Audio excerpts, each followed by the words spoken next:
পুরনো বাণিজ্যিক গাড়িগুলি বাতিল করা নিয়ে যে জটিলতা তৈরি হয়েছিল তার একটা সমাধান সূত্র অবশেষে পাওয়া গিয়েছে।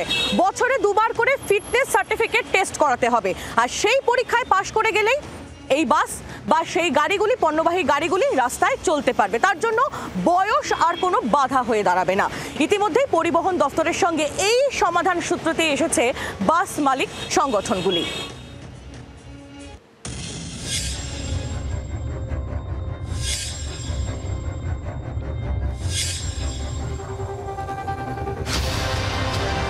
সোমবার বৈঠকে বসে রাজ্য পরিবহন দপ্তর এবং 6টি বাস মালিক সংগঠনের প্রতিনিধিরা। সেখানেই অবশেষে রফা সূত্র বেরোলো। 15 বছর বয়স হলেই বাণিজ্যিক গাড়ি বাতিল। দূষণ রুখতে জাতীয় পরিবেশ আদালতের এই নির্দেশ মেনে চলার কথা বলে রাজ্য, আর তাতেই বেঁকে বসেন বাস মালিকরা। বছরে দুবার ফিটনেস টেস্টেও আপত্তি জানান বাস মালিকরা। গাড়ি বসে গেলে কিভাবে চলবে তাদের, এই প্রশ্ন নিয়ে কলকাতা হাইকোর্টের দ্বারস্থ হন একাধিক বাস মালিক সংগঠন।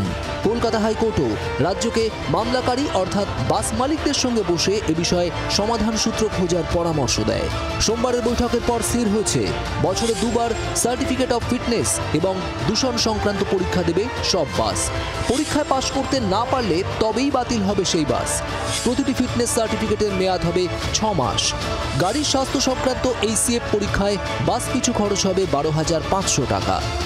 যে দুটি সিএফ করাতে হবে বছরে, তাতে পুরনো গাড়ি যেহেতু 2021 সালে মর্তের অর্ডার ছিল যে 12,500 টাকা দিয়ে সিএফ করা যাবে, সেই রায়কে ধরে এবং 2021-এর অর্ডারকে ধরে দুটোকে মিলিয়ে রাজ্য সরকার পুরনো গাড়ি চলতে দেবেন।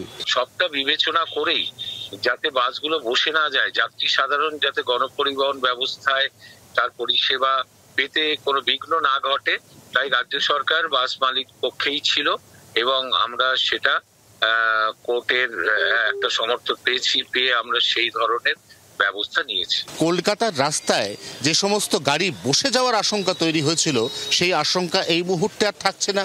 এই অবস্থায় ইতিমধ্যেই রায়ের বা নির্দেশের জন্য অপেক্ষা করা 1200 থেকে 1500 গাড়ি আবারও রাস্তায় নামবে।